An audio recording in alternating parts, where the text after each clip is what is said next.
Sí, doctor, adelante, por favor. Muy buenos días, tengan todas y todos ustedes bienvenidos a este diplomado en argumentación jurídica. Mi nombre es Juan Abelardo Hernández y el día de hoy vamos a platicar sobre argumentación probatoria. Básicamente, habrá que señalar que la argumentación siempre ha servido para, o siempre se ha visto, o su origen está precisamente en la justificación del razonamiento de las soluciones jurisdiccionales.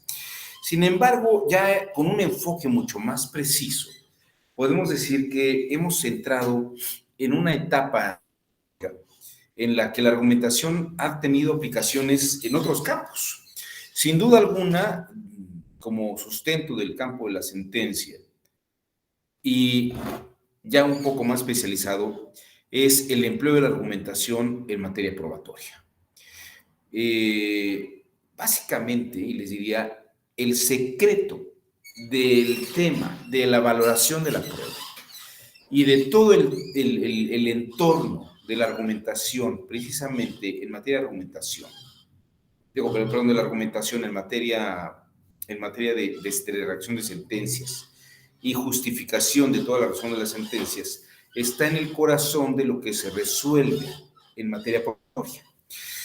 Es decir, dentro de la argumentación que va a la sentencia, la argumentación de la prueba es esencial. Y en este sentido, me gustaría señalar cómo es que la argumentación se vuelve un factor clave en el tema de la valoración de la prueba y cómo a partir de eso va a ser un factor determinante en lo que será el resto de la elaboración de la resolución final jurisdiccional. Pero si bien les parece a ustedes, voy a compartir algunas láminas que he preparado para la sesión y que permitirán ilustrar de qué estoy hablando ahora. Déjenme platicar sobre la palabra prueba, de dónde viene la palabra prueba y qué significa prueba. La palabra prueba ciertamente viene del latín probus y del griego, a su vez del griego pro, pero las dos lenguas, tanto el latín como el griego, se remontan a una lengua originaria, a una protolengua que existió antes que estas dos lenguas y la cual le da origen a estas dos lenguas, que es el indoeuropeo. Por lo menos es el nombre que los lingüistas y los expertos en materia de filología le han dado a esta lengua, protolengua de la que nacen el latín, el griego y otras lenguas. Por ejemplo, el hindú, el hindi sale de ahí. La palabra prueba deriva del fonema indoeuropeo pro, o per, que quiere decir poner delante de o poner a la vista de alguien algo. En griego, esta palabra pro es traducida o en los diccionarios aparece como estimar lo que está delante de nosotros. En griego, cuando decimos pro, es poner algo delante de nosotros. O revisemos lo que está delante de nosotros. Y el latín probus, que utiliza este mismo fonema, deriva su uso en algunas expresiones que nos van a permitir entender cómo se usaba en el mundo romano. Por ejemplo, decían probus argentum, plata de buena ley, se traduce. Bueno, ustedes saben que para la medición de la calidad de los metales se pone delante de un experto para que revise si efectivamente la plata es pura o tiene alguna aleación que la hace impura y que a lo mejor el cuerpo metálico es más grande, pero tiene poca plata y tiene más otros metales. Alguien que revisa incluso la calidad de la plata es alguien que sabe qué niveles de calidad existen. Y el que le pongan a alguien delante la plata para que la valore, eso es precisamente el término que utilizaban los romanos cuando expresaban la idea probus argentum, poner delante para que sea vista como plata de buena ley. O también cuando los expertos en terrenos veían si el terreno era bueno para sembrar ciertos productos, se utilizaba la expresión probus ager, o el ager, de donde viene lo agrario, el ager, y la persona que veía eso probaba o daba la calidad de que era un buen terreno para sembrar tales productos, tales o cuales productos. También, por ejemplo, cuando se veían las mercancías, las telas, la ropa, se quería ver si el tejido era bueno, se ponía a prueba o a la vista del experto o la experta en telas y veía si efectivamente el hilado era bueno y se decía Probamerx. Entonces, prácticamente la idea de probar algo es poner delante de alguien que tiene calidad para valorar lo que está enfrente y de esa manera darle validez a la calidad de aquello. Cuando trasladamos la idea de la valoración de productos o poner a la vista los productos y darlos por buenos, en el campo del derecho, Cicerón utiliza la expresión en su obra proba oratio, ¿no? Que es cuando los que le escuchan ponen a prueba lo que está diciendo una persona y dicen, esta persona habla el lenguaje de la honradez, ¿no? Habla de manera honrada, ¿no? Hace honor cuando habla y da su palabra de honor cuando está hablando ciertas cosas. Es decir, lo que los escuchan lo aprueban, ¿no? Porque delante él ha puesto su discurso a prueba de los que lo están escuchando. Y también la palabra probo, ya en un sentido usual, derivado de probus, significa ver como bueno, ver como útil, ver que algo es creíble o que se manifiesta como algo reconocible y válido. En ese sentido, probus hace referencia a que se le hace ver algo bueno en ese sentido. Ahora bien, en el campo de la prueba, de la valoración de la prueba, voy a seguir aquí muy de cerca a este gran teórico del derecho civil, Santiago Sentís Melento, porque ha tocado un tema que me parece que nos da pie a todo lo que vamos a desarrollar el día de hoy, que es el de la argumentación en materia probatoria, o lo que es la argumentación probatoria. Dice Santiago Sentís Melento, los hechos no se prueban, los hechos existen. Yo no tengo que probar que una persona está muerta, tengo el cadáver, ¿no? Bueno, es algo que esté desaparecida, pero si tengo el cadáver, veo que la persona está muerta. Yo no tengo que decir que el banco ha sido saqueado y ha sido robado, el banco está vacío, ¿no? Las cosas ya no están ahí, yo no tengo que probar que se metieron a mi casa y me sacaron los muebles, alrededor no tengo muebles, no tengo que probar el hecho. Lo que tengo que probar son las afirmaciones que refieren los hechos. O sea, yo no tengo que probar que mi casa está vacía porque no tiene muebles. Es un hecho que está sin muebles. Lo que tengo que probar es que efectivamente alguien se metió y se robó los muebles. No tengo que probar que una persona está muerta, tengo que probar que alguien la asesinó de la manera en que digo que la asesinó, o que esa persona murió de una muerte natural. Eso es lo que tengo que probar. Diríamos que de una manera coloquial el texto de la ley dice que se prueben los hechos. Ahora, de facto, en un procedimiento jurisdiccional, lo que se prueban son las afirmaciones que se hacen con respecto a los hechos y se presentan pruebas para avalar que la mecánica de hechos que se está afirmando con respecto a un hecho, efectivamente ocurrió así. Repito, en materia probatoria, lo que se prueba no son tanto los hechos, sino las afirmaciones que refieren a los hechos,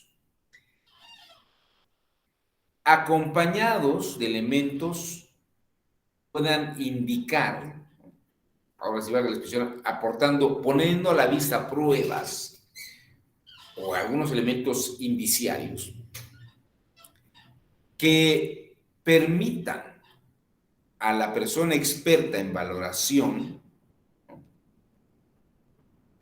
avalar o reconocer que lo que se está afirmando sobre los hechos ocurrieron con una mecánica que, poniendo los elementos a la vista, dejan clara la idea de que los hechos ocurrieron con esa mecánica narrada. Y fíjense lo que estoy diciendo aquí. La mecánica narrada es un tema argumentativo. Yo estoy haciendo una afirmación diciendo, ocurrió esto. Es mi conjetura, diríamos. Pero voy a poner a la vista del que tiene que valorar que mi dicho es honrado, eso está en un lenguaje de honradez, es de buena calidad. Va a verificar con lo que yo presente que la mecánica de hechos ocurrió tal como yo lo estoy presentando. Entonces diremos que las partes formulan afirmaciones y deben darle la seguridad al juez sobre el sentido de los hechos. Ya luego el juez verificará la coherencia y la congruencia de tales afirmaciones y dará por buena tal o cual mecánica de hechos narrada por las partes. En este sentido, la narración precisamente es el lugar que ocupa la argumentación. Lo que se narra. Y las y los operadores jurisdiccionales lo que deben de hacer es valorar esa narrativa, verla como válida, avalar si es buena, es honrada, es de calidad, es de ley, diríamos, ¿no? Y coincide con la mecánica de hechos que se está expresando. Vamos a verlo así. Toda pretensión parte de un aspecto narrativo de las partes. Vamos a pensar que hubo una elección y tenemos unas urnas, ¿no? Pero en las urnas de pronto tenemos votos o boletas que no fueron dobladas, están sin doblar, tienen el voto del partido, de un partido por el que se votó, pero no están dobladas. Y vemos que las boletas, vemos que las urnas, en el momento que tenemos las urnas y abrimos las urnas, estaban selladas con cinta. Y vemos que solamente la única forma de meter votos ahí, o boletas, es doblándolas porque la ranura que tienen es muy pequeña. Cualquiera diría que se ordeñaron o sembraron más bien dentro de las urnas algunas boletas con votos. Eso es una narrativa. ¿Qué es el hecho? El hecho es que hay boletas no dobladas en la urna. Quiere decir que se cometió un delito, una falta. Antes de hacer ese juicio de valor, hay que ver qué fue lo que probablemente haya ocurrido y ver si tenemos los elementos que avalen esa mecánica que estamos narrando. Porque de entrada les diría, la ley no prevé que no se contabilicen votos de boletas no dobladas. Se tendrá que hacer un conteo de las boletas aunque no estén dobladas. Ya si se considera que son sembradas o no, ese es un tema aparte que podrá debatirse y podrá discutirse, pero en la instancia correcta. Entonces vamos a ver, el hecho tenemos es que hay en las urnas boletas no dobladas.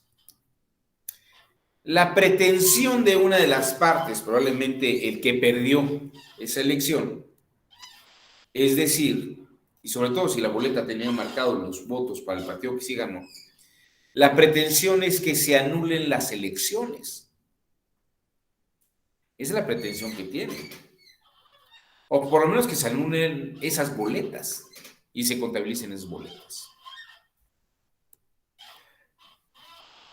Y en la causa de pedir es donde va a estar la narrativa que justifica su hipótesis, señalando que deben anularse las elecciones, o por lo menos esas boletas, porque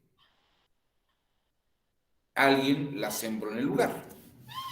Alguien puso en las urnas esas boletas con votos antes de iniciar la elección, o la explicación que da es no pudieron haber llegado de otra manera porque esas boletas no pueden haber entrado en la urna. Ahora bien, vamos a pensar. Decía Nelson Goodman que cualquier narrativa es un mundo posible. En esta pretensión, la argumentación es la causa de pedir. Se está justificando por qué debe anularse la contabilidad de esos votos. O bien, anular la elección de esa casilla. Y el tema es el argumento que se esgrime. Pero bien, la contraparte, el partido que ganó, puede esgrimir otro argumento y decir,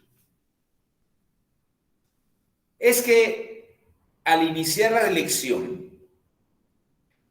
se dio atención a las personas de la tercera edad, a los adultos mayores, y se les dio la oportunidad de votar primero. Debido a que el ejercicio de doblar una boleta era complicado para muchos y muchas de estas personas, la presidencia de casilla decidió dejar la urna para que estas personas colocaran sus votos directamente sin necesidad de doblar la boleta. Y ya una vez que pasaron estos adultos mayores, se cerró la urna, ¿no? Se selló con cinta para que ya no fuera abierta. Esa puede ser la razón por la que esas boletas no estén dobladas. No hay normativa que diga que una elección, que la urna no debe estar sellada para adultos mayores, o que no se le debe dar una atención a los adultos mayores, ¿no? O que solamente se contabilizarán los votos de boletas dobladas, ¿no? No existe norma que diga eso. Entonces, ven ustedes cómo tenemos dos narrativas, y como diría Nelson Goodman, Nelson el buen hombre, diría, pues son narrativas sobre mundos posibles. Lo que tendrían que hacer es probar que la narrativa y la mecánica de hechos fue precisamente como se está narrando, tanto la cosa de pedir como la justificación de la contraparte. Aquí es donde toma relevancia el tema de la argumentación probatoria, porque tenemos que mostrar, recuerden ustedes que la argumentación justifica una afirmación conjetural o hipotética que se arroje. Voy a recordar un poco esta idea. Esto es lo que se debe probar. Recuerden ustedes, o si no sé si lo hayan visto, me parece que sí, incluso yo lo platiqué con ustedes en algún momento. La argumentación está justificada en las obras de algunos autores previos a Albert Alexy, entre ellos Hans Reichenbach, quien escribió en 1938 este libro que se llama Experiencia y Predicción. Y es un libro en el que él menciona, y actualmente se sigue mucho esta línea, que nosotros cuando resolvemos un problema o planteamos una situación, enunciamos una hipótesis o una conjetura, y que a partir de esa hipótesis o esa conjetura, que es producto de nuestra experiencia acumulada, o es producto de nuestras intuiciones con base en lo que hemos vivido, en las pautas de experiencia acumulada, en nuestro bagaje de experiencia acumulada, luego pasamos a una segunda etapa, que es el contexto de la justificación, que es avalar o justificar por qué lo que estamos diciendo es válido, ¿no? Y esa parte argumentativa, narrativa y además lógica es la que va a justificar nuestra hipótesis y nuestra conjetura. Nuestra pretensión en este caso, en materia probatoria, diríamos que la parte tiene una pretensión que ha arrojado como contexto el descubrimiento y luego viene el contexto de la justificación, que es la causa de pedir. Y bien, la contraparte puede tener un contexto de descubrimiento señalando que efectivamente los hechos sí ocurrieron así, sí ocurrieron en que sí, si el hecho sí está así, sí hay boletas no dobladas en la urna, pero la mecánica de hechos fue distinta. Fue para dar atención a adultos mayores, ¿no? Por decirles algo. Y en todo caso tendría que probar su dicho, ¿no? Su justificación. Ahorita vamos a platicar también sobre quién tiene que probar. Hay un principio que dice el que afirma debe de probar, pero vamos a ver si siempre es así, vamos a ver si debe ocurrir siempre de esta misma manera. Lo que es importante es que el proceso de abducción es precisamente este proceso mediante el cual hacemos una hipótesis o una conjetura, nuestra causa de pedir o nuestra hipótesis de respuesta a un problema jurídico, y luego procedemos a la justificación de aquello que decimos que ocurrió de esa manera. Primero lo narramos de una manera verosímil y luego tenemos que proceder a la verificación formal analítica, utilizando herramientas argumentativas como la lógica, la retórica, la tópica, la dialéctica. Esas herramientas permiten de una manera analítica regular y controlar el discurso justificativo o el discurso de justificación de la narrativa que se está haciendo sobre ciertos hechos. Ahora bien, esto está en el esquema de argumentación de Stephen Toulmin. Tenemos una pretensión y luego de ahí vamos a la razón que fundamenta, que es donde argumentamos por qué lo que estamos afirmando en esa pretensión es válido, ¿no? Ese proceso es el proceso de abducción o lógica a la conjetura. Y en la razón que fundamenta es donde echamos mano tanto de las narrativas verosímiles como de las herramientas argumentativas, la lógica, la tópica, la dialéctica, la retórica, y hasta podemos ver qué elementos son erísticos. La erística es el arte de hacer parecer que un argumento es bueno, pero que no lo sea, ¿no? En fin. Bueno, siguiendo a Sentís Melendo, vamos a hablar sobre la diferencia entre el hecho y la narrativa de la prueba.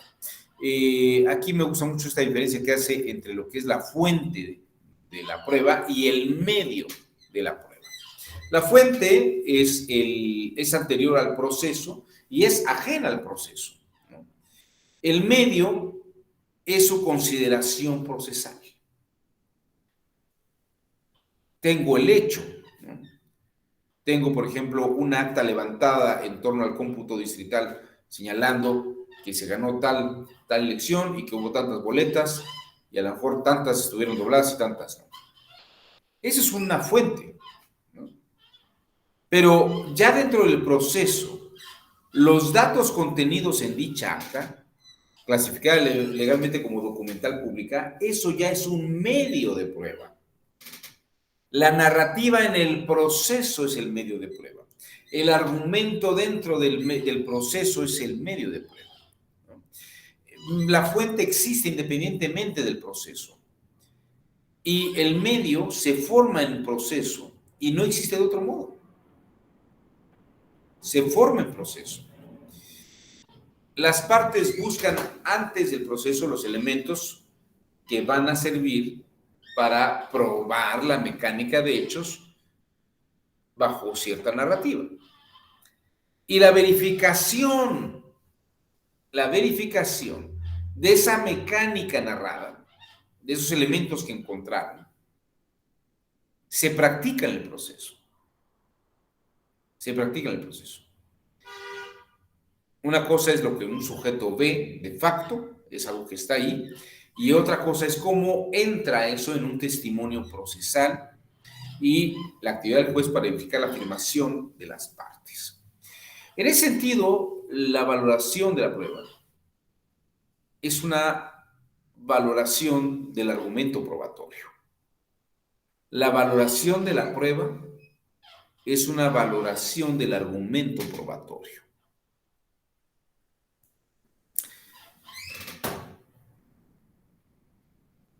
La narrativa es algo que está en el proceso mismo. Ven ustedes, aquí les quiero mostrar este artículo, el 465 de la Ley General de Instituciones y Procedimientos Electorales. En el apartado del procedimiento sancionador ordinario, en el artículo 465 dice, en el numeral 2, la queja o denuncia podrá ser presentada por escrito, en forma oral o por medios de comunicación electrónicos y deberá cumplir con los siguientes requisitos. Fíjense el inciso D.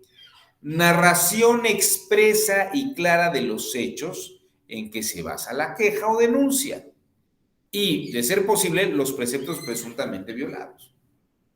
Pero fíjense, la narración expresa y clara de los hechos.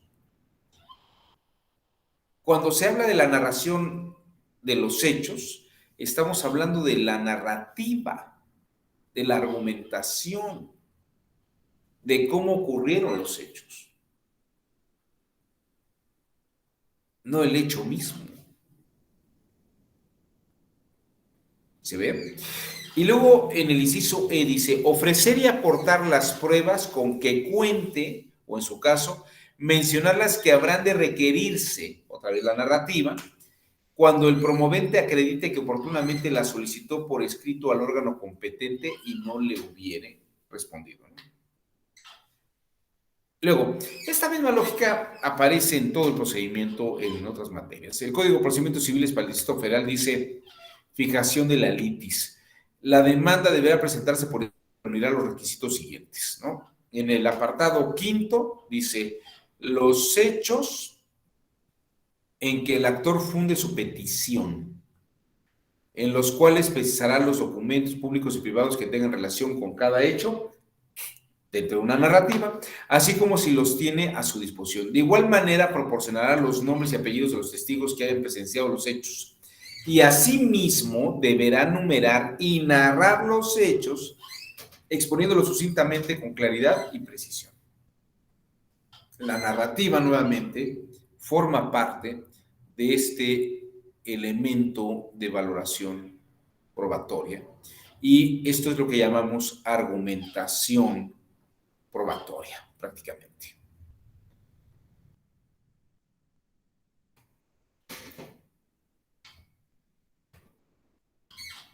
No sé si hasta aquí haya sido muy claro o alguien quiera hacer algún comentario, alguien tenga alguna duda, ¿no? Duda espero que no las haya, pero no sé cómo aprecian ustedes esto que he estado narrando. Tenemos la idea de que, fíjense que esto es un tema también que tiene un carácter epistemológico, porque pensamos que la realidad existe objetivamente. Y puede ser que la realidad esté allí, eso no cabe duda, ¿no? Si yo voy caminando por la calle y pasa un automóvil, aunque yo crea que no está allí, el automóvil me va a atropellar. Pero cuando hablamos de una narrativa de hechos,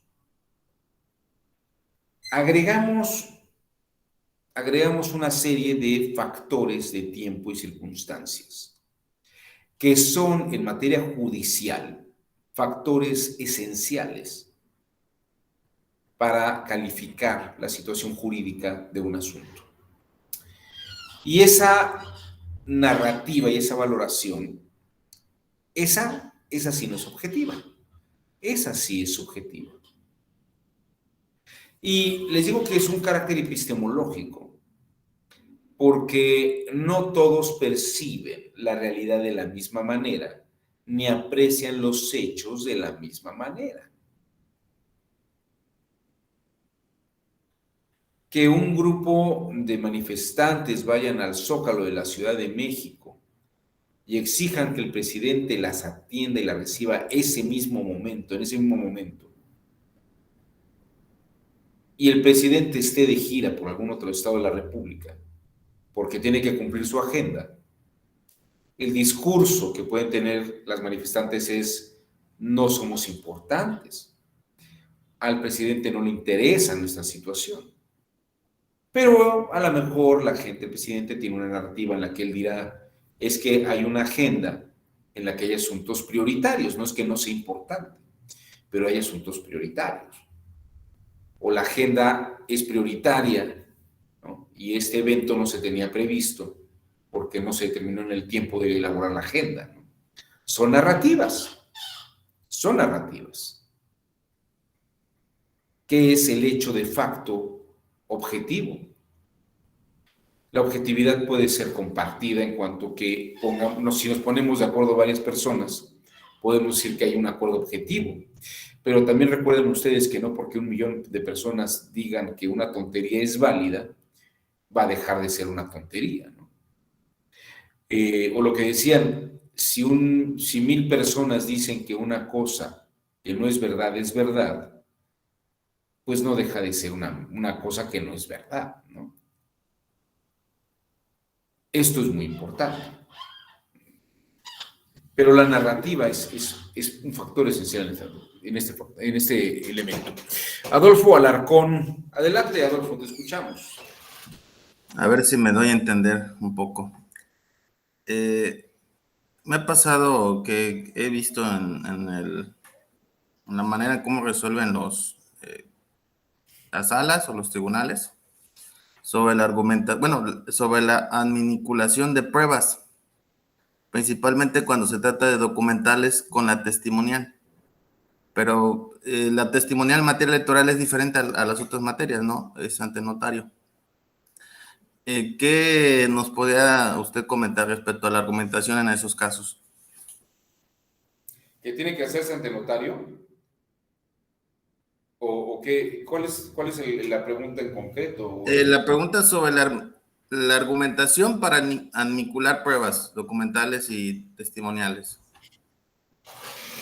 Bueno, es que obviamente cuando tú tienes un documento tienes que avalarlo con una autoridad que dé fe, ¿no? Una documental. Y al final de cuentas lo que dice el notario fue que él hace constar lo que se le presentó, ¿no? Él lo que da fe es lo que se le presenta. Pero de ahí a que el notario dé fe que lo que se le presentó, el documento en el que se le presentó, sea como se hayan dado los hechos, la narrativa como se dieron los hechos, eso es una cosa muy distinta. Es una cosa muy distinta, ¿no? El notario dice, a mí se me presentó esta acta y yo doy fe que esta acta me la presentaron este grupo de personas en ese momento, en estas circunstancias. Ahora, que esté dando fe del contenido del acta es algo distinto. Yo puedo estar dando fe que llegaron 20 personas diciéndome que lo que ocurrió en el acta fue tal cosa. Yo en mi carácter de notario digo, bueno, yo doy fe que llegaron esas 20 personas ese momento y ocurrió esto. Déjame hacerte una analogía de una manera más extrema. Dicen que cuando ocurrió el movimiento del 68, la noche del 2 de octubre, cuenta la ministra Olga Sánchez Cordero, la entonces ministra Olga Sánchez Cordero contaba que la noche del 2 de octubre, cuando trataron de revivir el asunto en la Suprema Corte de Justicia de la Nación, se reunieron las denuncias de la noche del 2 de octubre. En la Ciudad de México, las denuncias, el número completo de denuncias de la noche del 2 de octubre, Adolfo, fueron 15. Fueron menos de 20 denuncias. Decía la ministra Luna Ramos, con eso yo no puedo procesar a alguien por genocidio, ¿no? Pero fíjate que es muy curioso, porque incluso se puede decir que se notarió ese total de denuncias que se presentaron. La notaria o el notario lo que podría decir es, a ver, a mí me presentaron todas las denuncias de esa noche. Y yo doy fe que se revisaron todas las denuncias de esa noche y esas fueron las que hay. Pero, que haya habido una masacre o no en Tlatelolco la noche del 2 de octubre, eso no le consta al notario. El notario trabaja en un nivel de documental, a un nivel de testimonio de que él da fe que esa persona llegó y dijo que había bajado una nave extraterrestre. Él da fe que esa persona cree lo que dice, pero que el hecho narrado sea real, eso es otra cosa. Sí, sí me voy explicando. Y luego, por el otro lado, la testimonial. La testimonial es sobre lo que el sujeto afirma que dice. Lo que pasa es que es muy importante distinguir el testimonio de una documental pública, por ejemplo, una documental privada, ¿no? Porque si requieres el documento, por lo menos sabe que existe y que va a dar, que sirve como referencia o indicio de que algo está ocurriendo, o de que algo ocurre, o de que algo ocurrió. Las actas notariadas son importantes, porque por lo menos están diciendo que así como salió de la casilla, si la llevó el notario, así la ve y así da fe. Y ya luego si se ve que la boleta tenía, si la boleta, o el acta, perdón, el acta tenía otro resultado, uno puede decir, espéreme, yo cuando cerré la casilla pedí que trajeran un notario que diera fe de cómo estaba esa acta. No era esta que tengo acá. Entonces, para eso sirven las documentales. Y la presencia de un notario puede ser muy importante, diciendo, bueno, a mí a tal hora, tal día, en tal lugar, me consta que esta era el acta, no esta que estaba acá. Eso, para eso sirve en materia, ahora sí que se pone delante de la autoridad jurisdiccional, de una magistrada, un magistrado, de los magistrados, las actas, y se ve que una tiene calidad verificada por un notario. Entonces hay que darle validez a esa, porque la otra no está notariada. En cuanto que tienen fe pública los notarios. Y luego, por el otro lado, la testimonial, pues esa sí puede estar en juego.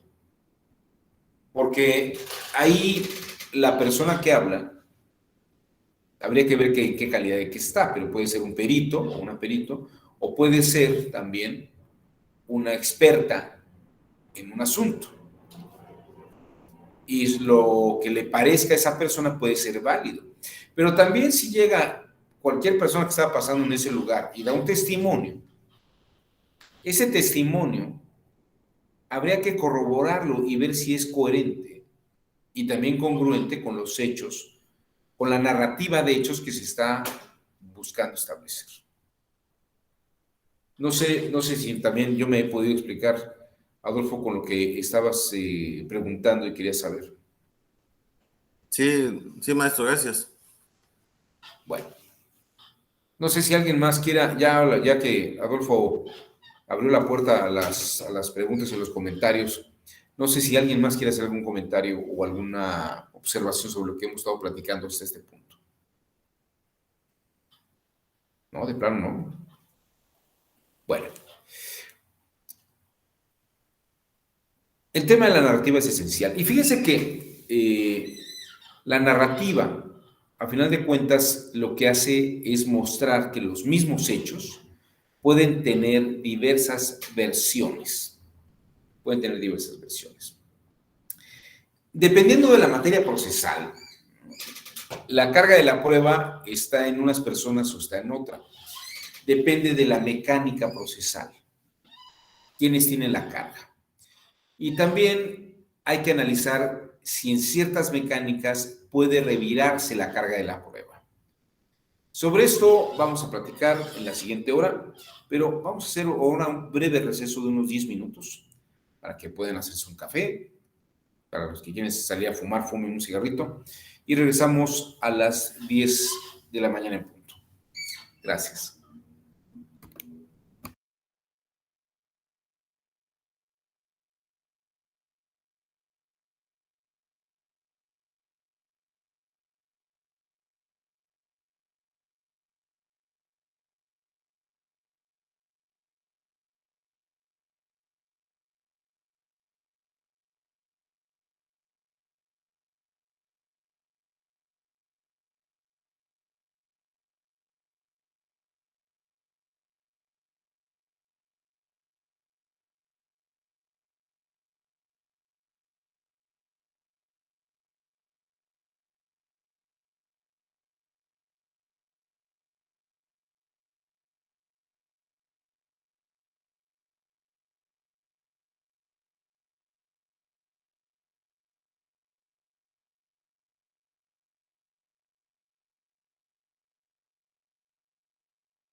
Bueno, ya estamos aquí de regreso. Estos minutos sé que sirven para algunas personas para hacerse un café, para tomarse un cigarro. A mí me sirven para sacar la ropa de la lavadora y meterla a la secadora, lo cual a veces me lleva un poco más de tiempo. Pero ya terminamos, por suerte. Bien, no sé, vamos a continuar con la sesión del día de hoy, hablando de argumentación probatoria. No sé si alguien hasta a este punto quiera comentar algo sobre lo que hemos estado platicando. ¿Alguien quisiera decir algo? Habla ahora, cae para siempre, ¿no? Bueno, si no hay comentarios al respecto, pues entonces sigamos. Quiero mostrarles dentro de esta presentación la mecánica de lo que llamamos mecánicas de argumentación probatoria. En toda la historia del mundo occidental, hay mecánicas procesales. Y básicamente digamos que son tópicas, utilizando el término propiamente de Aristóteles. Y básicamente también les diría que podemos reducirlo a dos líneas muy elementales. Una tradición tópica procesal platónica, o sea, de Platón, maestro de Aristóteles, y una mecánica procesal tópica de Aristóteles.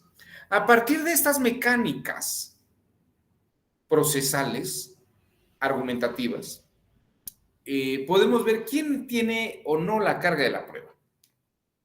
Y estas mecánicas son prácticamente argumentativas. La verdad es que no tenemos otras mecánicas tan bien detalladas como estas, ¿no? Diríamos que en el caso del derecho romano o el caso de las tradiciones griegas, las formas en que se hacían los procedimientos, siguieron estas dos líneas. Bueno, establecieron estas dos líneas y las seguían. Y prácticamente la historia del mundo occidental ha seguido estas mecánicas. No se ha dado una mecánica nueva. Las han ido modificando, ajustando, pero ciertamente la mecánica es la misma. Y podemos hablar de la argumentación en el proceso probatorio. Vamos a ver la dialéctica o la mecánica tópica de la argumentación probatoria en el sistema inquisitorial o el sistema que en materia penal se llamaba sistema tradicional. De hecho, se llama el sistema inquisitorial porque la Santísima Inquisición lo tomó a su vez del sistema dialéctico o de la tópica de Aristóteles. Dialéctica es la mecánica en que se interactúa con las partes para resolver un problema. Y les decía, la Inquisición lo toma y lo emplea porque considera que Aristóteles tiene una gran mecánica procesal. ¿Cómo es la mecánica del sistema aristotélico que llamamos también mecánica inquisitorial? La parte que va a juzgar, la parte que juzga, se hace acompañar por una parte que es investigadora, que es la que lleva a cabo la investigación de los eventos, de los hechos denunciados. Y de algún modo construye la narrativa sobre los hechos denunciados. Y se la presenta al juez. La indagatoria, la investigación, la hace, por ejemplo, en materia penal, la Fiscalía, el Ministerio Público la hacía junto con el juez. El juez le autorizaba a hacer algunas investigaciones, algunas pesquisas. Y de algún modo el juez estaba acompañado. O sea, el brazo Ministerio Público, autoridad jurisdiccional, iban conjuntas frente a un detenido. Piensen ustedes, por ejemplo, que a algunos campesinos en el periodo medieval se les hubiera acusado de hacer sustancias extrañas que generaban algunos estados mentales alterados. y podrían haberlos calificado de pócimas mágicas, ¿no? Yo no sé, hay un libro muy serio, ¿no?, de Margaret Mead. No sé si ustedes conozcan esta obra. Se llama, déjenme ver si la encuentro aquí a la mano para que la conozcan. Es un texto que a mí me impresionó mucho cuando lo leí hace muchos años. Está editado por Fondo de Cultura Económica. Margaret Murray se llamaba esta autora. Déjenme compartirles un pasaje de esta obra de Margaret Murray.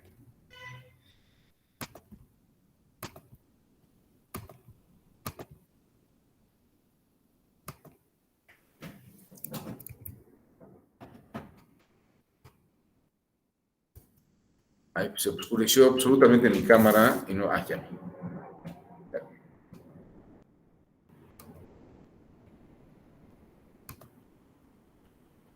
Perdón, quería compartir con ustedes y de pronto se oscureció toda mi computadora y no vi nada.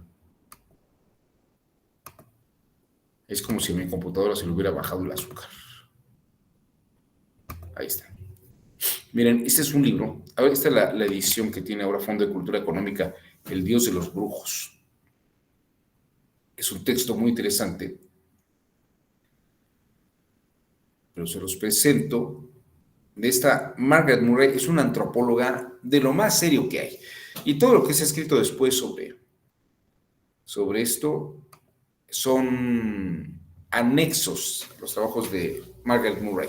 Bueno, ella, por ejemplo, cuenta que había ciertas reuniones en el norte de los países anglosajones, en el que se hacían reuniones en los bosques. Algunos llamaban aquelarres y algunas cosas así. Pero bueno, decían que las reuniones estaba prohibida que la gente llegara caminando. Y entonces había algunas mujeres, era una reunión solamente para mujeres, por eso decían que eran brujas. Eran reuniones de mujeres y a las más ricas pues iban en sus carruajes. Algunas menos favorecidas iban en caballo, mulas, ¿no? Había otras que no les iba tan bien y el marido o algún ayudante las cargaba para llegar al lugar con eso. Pero había unas que eran muy pobres. Y esas, para no llegar caminando, tenían una pócima. Era una pócima que tenía belladona con otras sustancias que generaban taquicardia. La belladona es una sustancia que es alucinógena y estas otras sustancias que generaban taquicardia generaron una especie de ungüento que se ponían en su cuerpo y se la ponían a unos palos de escoba. Y entonces alucinaban que volaban en esos palos de escoba y además decían que volaban por los aires porque les daba taquicardia y pensaban que efectivamente iban volando de un lugar al otro así de una manera perturbadora. Bueno, hagan de cuenta que este era como el testimonio que se daba en la Inquisición, ¿no? Eso lo narra Margaret Murray, muy interesante. Y luego, todo esto porque, para que vean que no es un cuento lo que les estoy diciendo, es un estudio antropológico muy serio sobre la brujería en Inglaterra. Y luego, el inquisidor, por ejemplo, se escuchaba estas historias, ¿no? El juez, bueno, el inquisidor hacía su propia pesquisa, su propia investigación y tomaba los testimonios. Oiga, usted se puso tal ungüento. No, pues sí, y se montó en el palo de escoba, sí, que también le puso el ungüento, sí. Y usted dice que voló por los aires. Sí, así es. Ah, usted es bruja. Dice, no, pero es que yo no era bruja, a mí me lo pusieron, alguna cosa así. A ver, pruebe que no es bruja. Fíjese, ese era el proceso inquisitorial. El investigador, el que investigaba, tomaba los testimonios, buscaba los hechos, se los presentaba al juez y el juez mandaba llamar a la indiciada o al indiciado, a la persona que iban a investigar. Pero en ese momento era un detenido presunto culpable, ¿no? Y entonces el proceso inquisitorial de Aristóteles funciona de esta manera. El que niega lleva la carga de la prueba. El que niega lleva la carga de la prueba. Vamos a ver esto. En Aristóteles hay una aporía, diríamos, entre el que afirma algo y el que niega eso que está diciendo. El que afirma algo, diríamos que es el inquisidor, el Ministerio Público, el que está haciendo la investigación para la autoridad judicial, ¿no? Lleva la tesis. Usted es bruja. No, pues yo no soy bruja. ¿Cómo cree que voy a ser bruja, hombre? Las brujas son las que tienen dinero. Bueno, en el sistema inquisitorial, la persona que negaba, en el sistema de Aristóteles, tiene la carga de la prueba.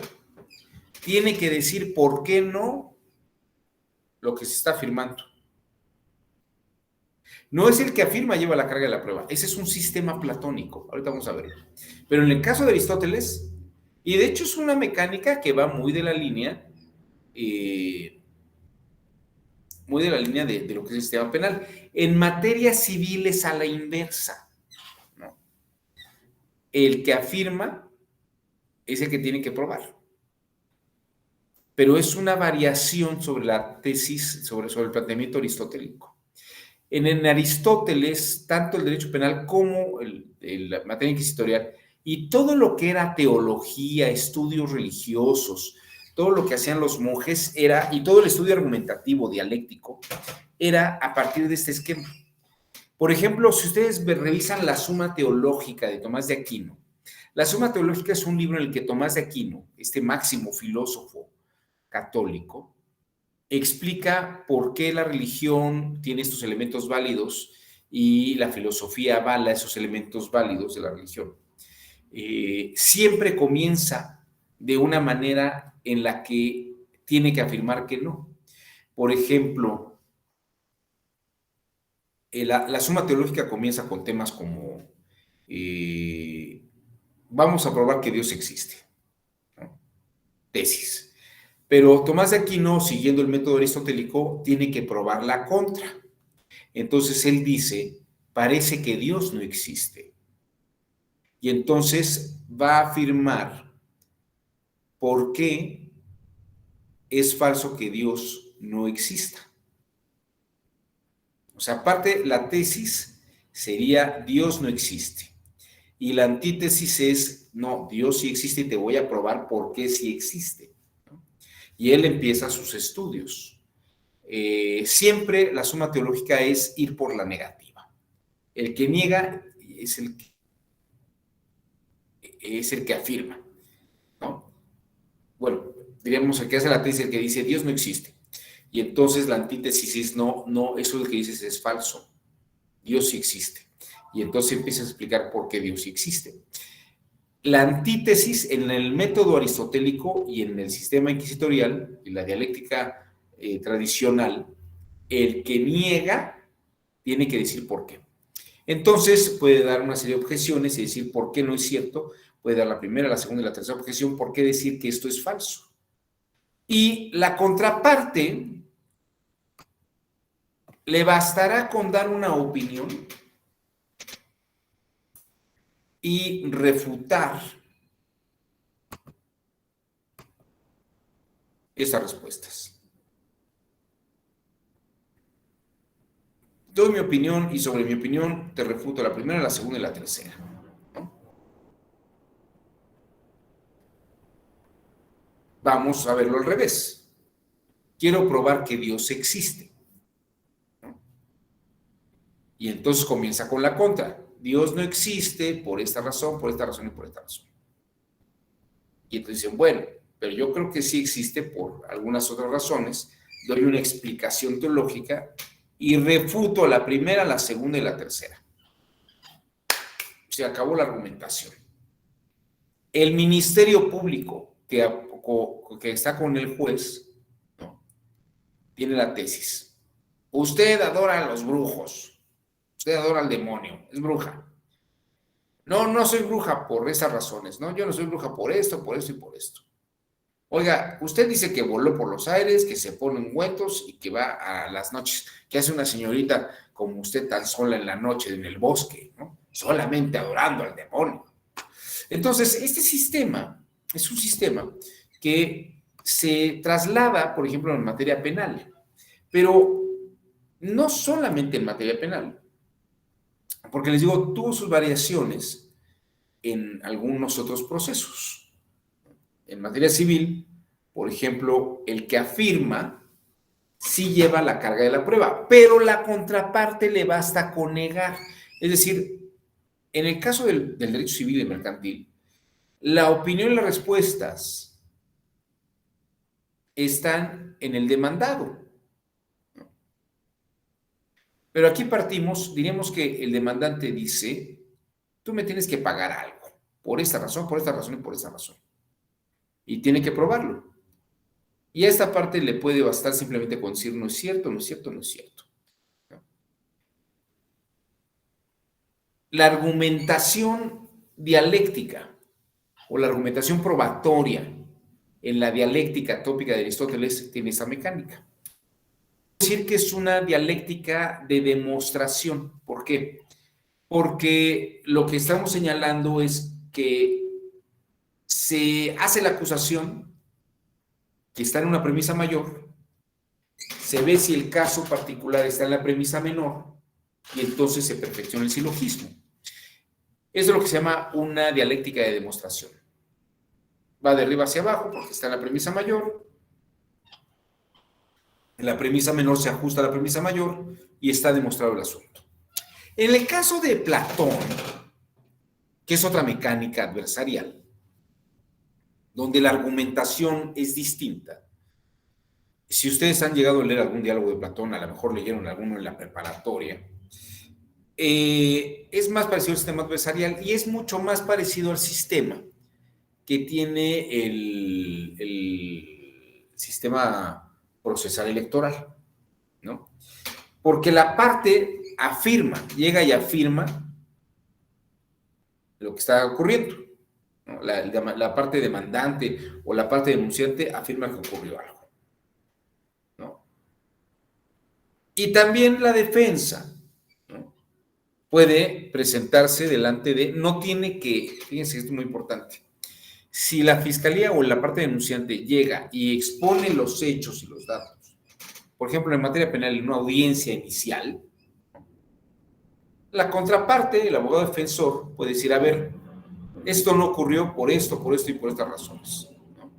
Diríamos que está llevándole, está deconstruyendo la afirmación del fiscal. Fíjense, está de algún modo, diríamos que el fiscal acusa y tiene que probar. Y el abogado simplemente podría decir, oiga, pues esto que está diciendo no prueba esto, y esto que está diciendo acá no prueba nada de esto, y esto de acá no está probando nada. Y el juzgador dirá, el fiscal le faltan elementos para probar y vincular a proceso, ¿no? Que lo metamos en proceso. Pero el juzgador está escuchando a las dos partes, ¿no? Donde el que afirma prueba, el que afirma tiene que probar.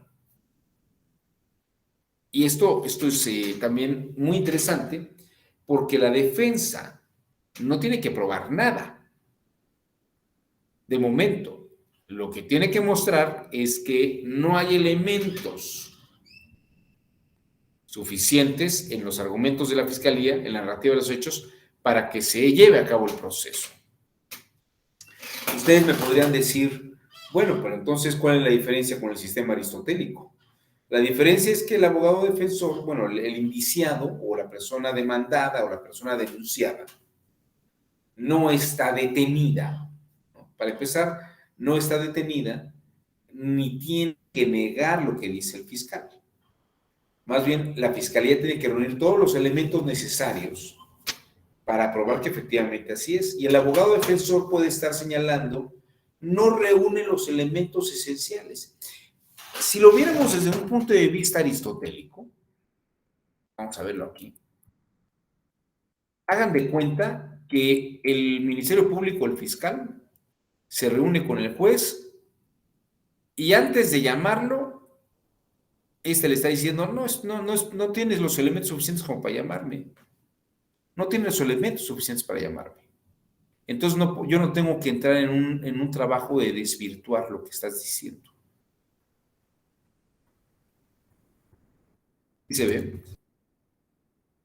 Y aquí entramos en un campo de comprobación, porque lo que dices, tienes que probar que efectivamente así fue como pasó. Aquí no hay premisas mayores, premisas menores. Tú dices que yo metí boletas sin doblar en la urna. A ver, pruébalo. Pruébalo.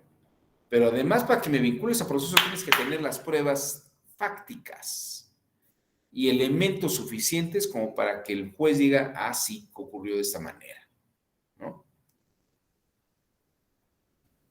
En la comprobación, de algún modo, la argumentación está basada en tener prácticamente toda la estructura argumentativa montada. Y lo que se va a llevar a cabo en el proceso de este tipo platónico es la afirmación de uno con su prueba frente a la afirmación del otro con su prueba. Pero también lo que puede ocurrir, o sea, diríamos que le van a presentar dos teorías del caso, diríamos, en materia penal, pero también lo que ocurre en materia argumentativa de valoración probatoria en la parte procesal es que yo ya no tengo yo no tengo que argumentar ni probar que el argumento del otro está equivocado. Lo que tengo que hacer es simplemente mostrar que el argumento de la otra parte tiene contradicciones. Yo no tengo que probar mi inocencia. En el sistema aristotélico me acusan a mí, yo tengo que mostrar que soy inocente. Argumentativamente yo tengo una carga de la prueba.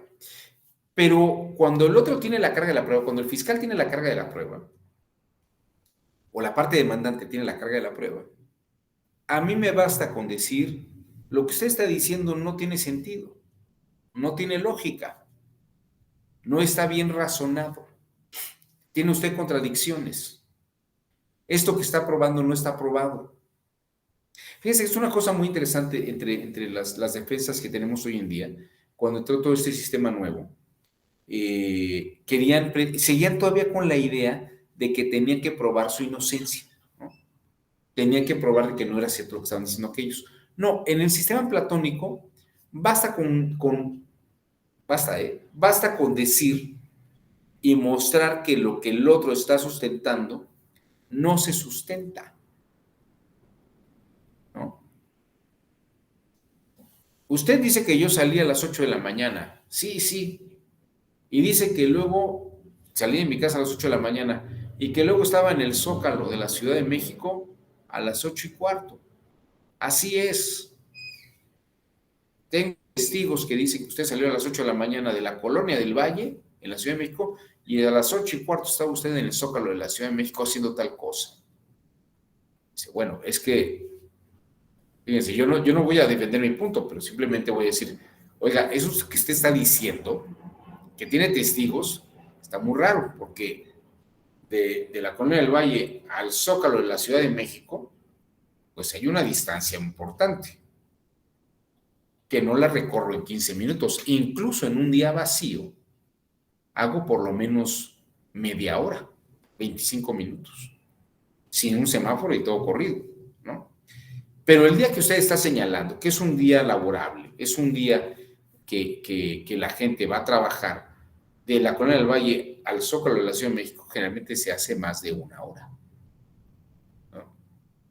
Y puedo probar, puedo comentarle que sí, así es como ocurre.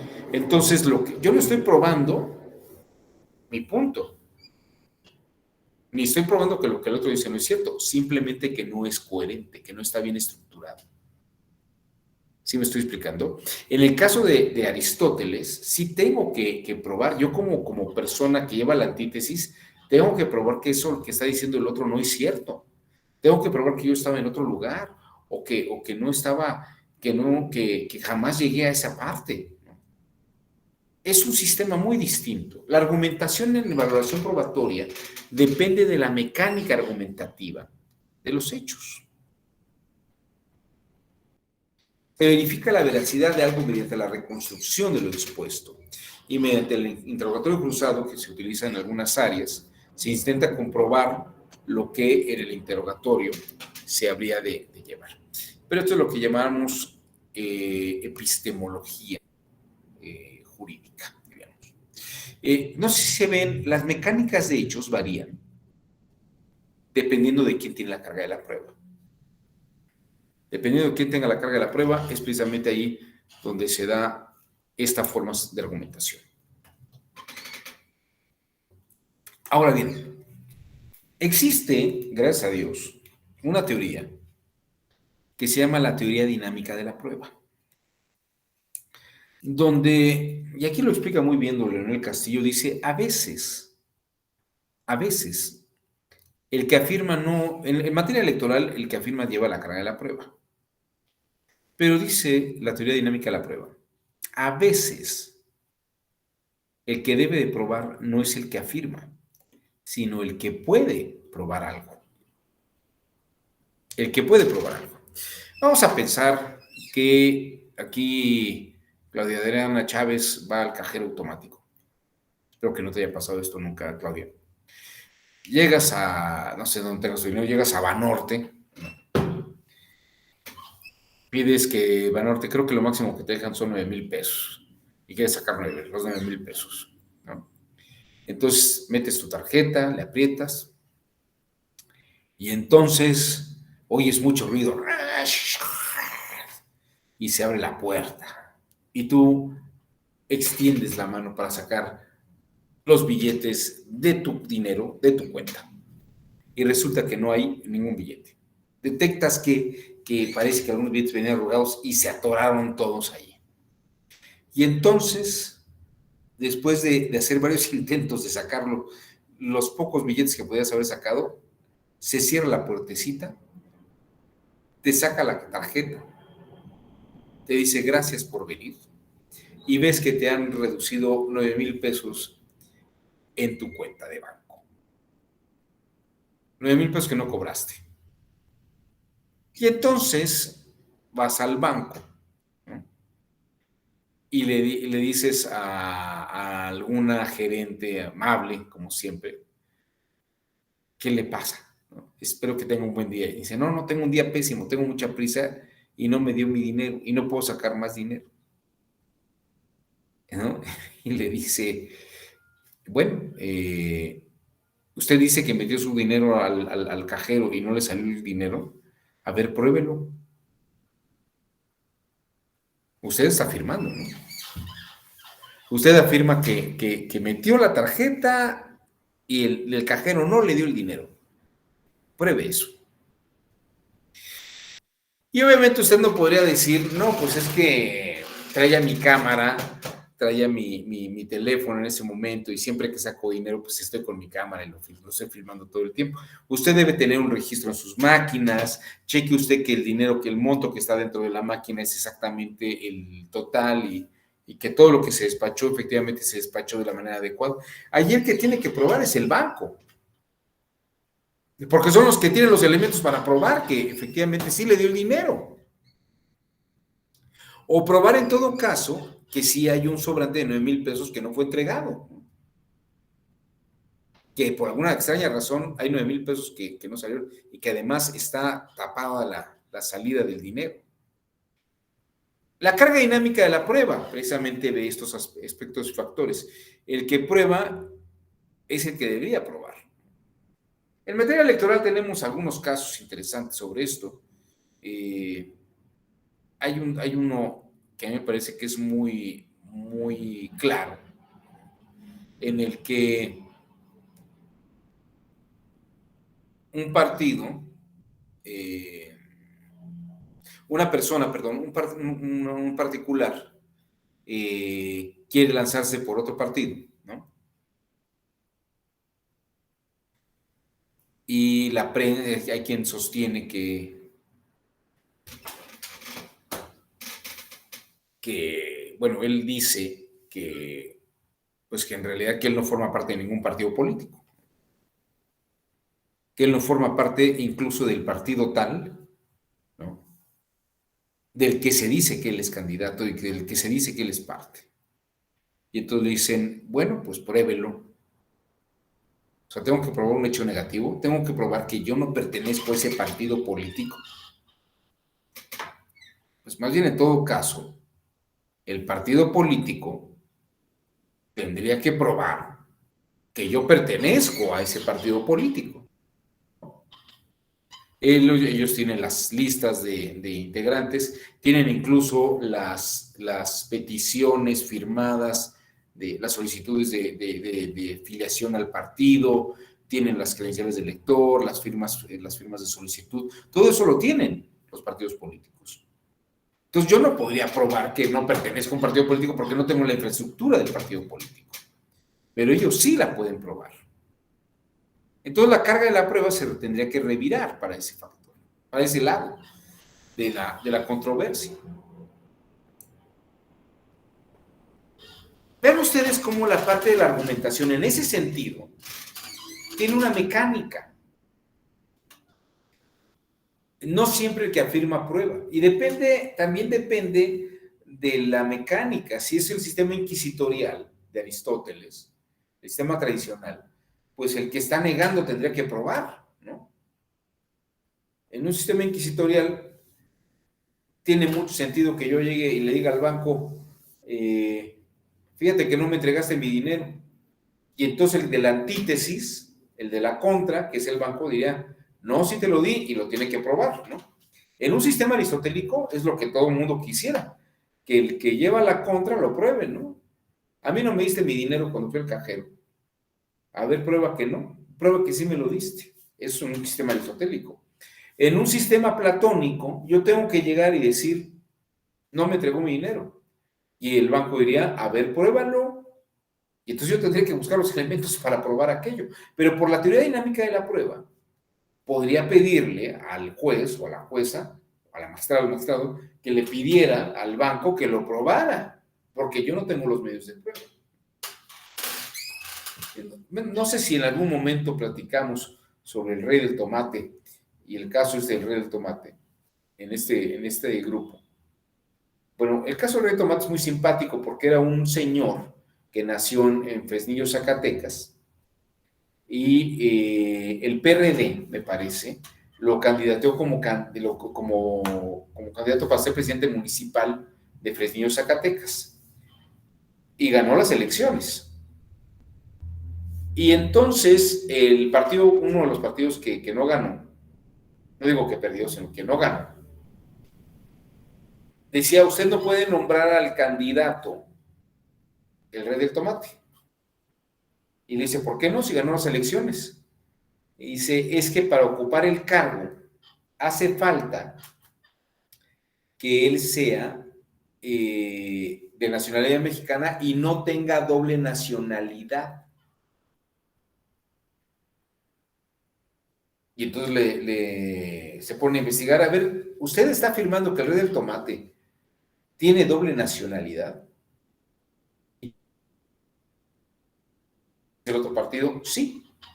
Y fíjense qué presenta de pruebas. Presenta puros periódicos y revistas donde hablan del rey del tomate, que es una figura importante, que sí salió de México hace muchos años, con nada de dinero, pero que se volvió una persona muy hábil en los Estados Unidos, consiguió financiamientos y ahora es un gran empresario del tomate en los estados de California, en California, y que hasta tiene su residencia allá y se le dio la doble nacionalidad. Y entonces cuando revisan, él dice, bueno, oiga, usted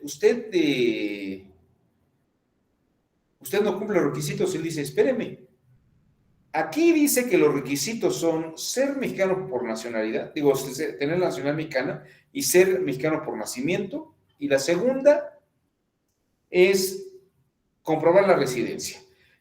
Esos eran los requisitos para ser candidato. Yo presenté mi acta de nacimiento, que nací en Fresnillo, Zacatecas, y la residencia, pues ahí está mi casa, y los vecinos saben que esa es mi casa y que yo llego, a veces cuando me ven llego, y cuando no me ven, pues no saben si estoy adentro o no. Pero yo vivo allí, esa es mi residencia, aquí están todos los prediales. Y yo he pagado esa casa. Oiga, pero usted reside en California, en Los Ángeles, pruébalo. ¿Usted tiene doble nacionalidad? Pruébalo. Y fíjense que podrán decir, bueno, pues bastaría con pedir la prueba al consulado. Y fíjense que en ese momento el consulado podía expedir la constancia de doble nacionalidad, pero solamente se la podía emitir al interesado. Y en todo caso, pues, él no estaba interesado en pedir su constancia de doble nacionalidad, porque era como incriminarse, ¿no? O sea, él tendría que buscar pruebas para que le quitaran la condición o para que pudiera perder un proceso. Y él dijo, oh, sí, sí, cómo no, con todo gusto yo la pido. Sí. Y no hace nada, ¿no? Este asunto, cuando estaba en sala regional, nunca llegó ninguna constancia del consulado.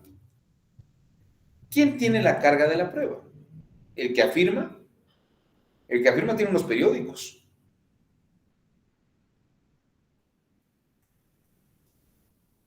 Gracias a Dios, las leyes electorales y las leyes de procedimiento permiten a la autoridad jurisdiccional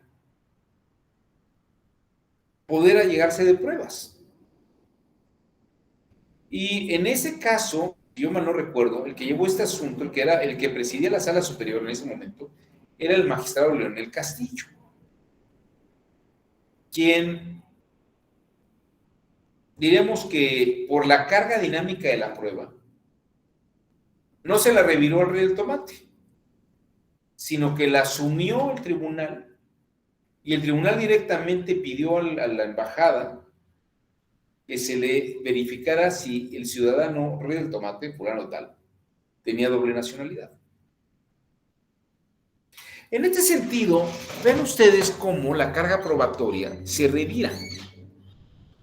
Entonces, aunque hay una mecánica procesal, en razón de las formas argumentativas, dentro de las formas argumentativas hay, por lo menos en materia procesal, no en materia filosófica ni en materia de debate argumentativo, esta posibilidad de revirar la carga de la prueba o de direccionarla hacia la autoridad jurisdiccional para verificar la identidad de las personas, ¿no? Y en ese caso, podemos decir que en materia probatoria la argumentación permite estas flexibilidades. Está la mecánica, gracias a los sistemas procesales. Tenemos entonces argumentación aristotélica o argumentación platónica, depende de quién lleva la carga de la prueba. Pero también tenemos teorías dinámicas de prueba, dependiendo de la naturaleza de la situación y los hechos, para ver quién podría o tendría el cargo para la prueba. Y a final de cuentas, todo lo que se diga es una mera estructuración argumentativa y narrativa sobre los hechos, no los hechos mismos. De hecho, les diría, la narrativa de que el rey del tomate tiene doble nacionalidad es lo que se va a verificar con una constancia de doble nacionalidad. Pero ya está el argumento, ¿no? El argumento es que usted sí era candidato, tenía los requisitos, pero no cumple la condición para ser presidente municipal. Porque para ser presidente municipal requiere no tener doble nacionalidad. Hombre, afírmelo. No puedo hacerlo, pido por teoría dinámica de la prueba que la revire o la pide usted, autoridad jurisdiccional. Y entonces, con base en esa narrativa, se ve la mecánica procesal para poderse allegar de la prueba y verificar si la narrativa coincide. Aquí hay un fenómeno también, con eso me gustaría acabar el día de hoy. En este caso, ya no es un tema meramente argumentativo. Porque ya cuando la autoridad jurisdiccional, cuando las magistradas atraen el asunto, atraen las pruebas, la carga en la prueba, es que no es que tomen favor a favor de una narrativa o de otra, sino que es la verificación de la narrativa. Terminar de verificar las narrativas, donde se verá la coherencia y la congruencia, y donde lo que está en juego no es la pretensión, sino la validez constitucional del nombramiento. Tal vez no está en pleito, no está en litigio, la litis no es el triunfo de la elección. El rey del tomate ganó la elección, pero constitucionalmente no tenía la condición para ser presidente municipal.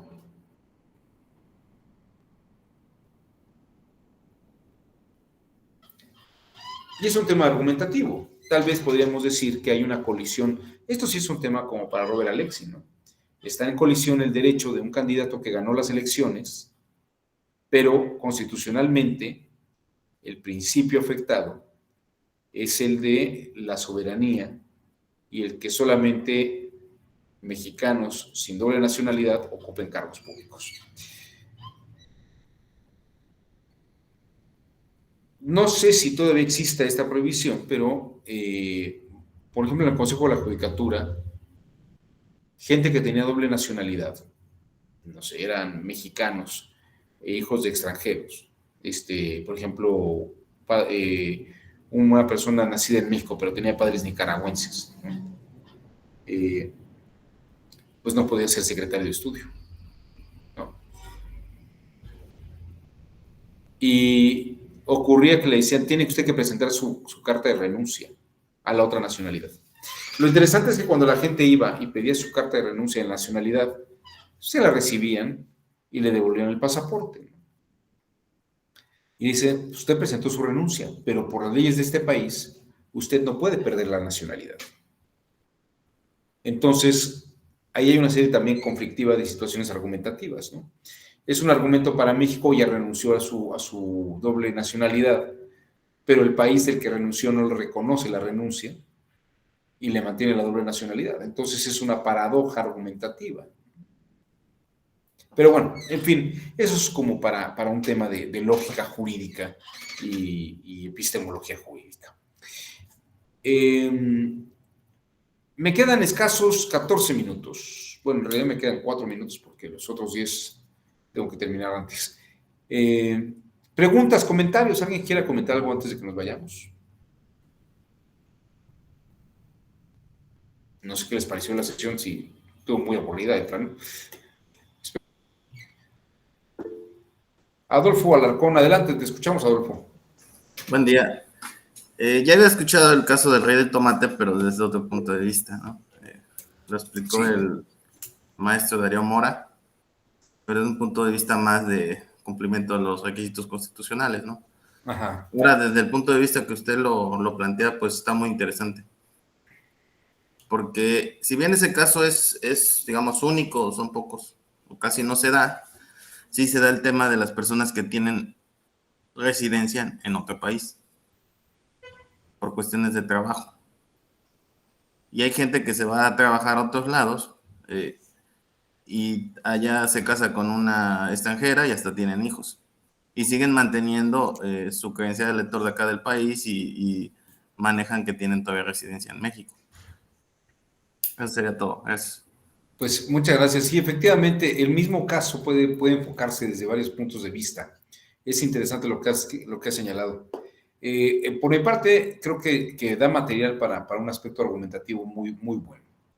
Creo que es muy interesante ese caso. Gracias, Adolfo Alarcón. Bueno, pues si alguien más, me quedan escasos 3 minutos. ¿Nadie más?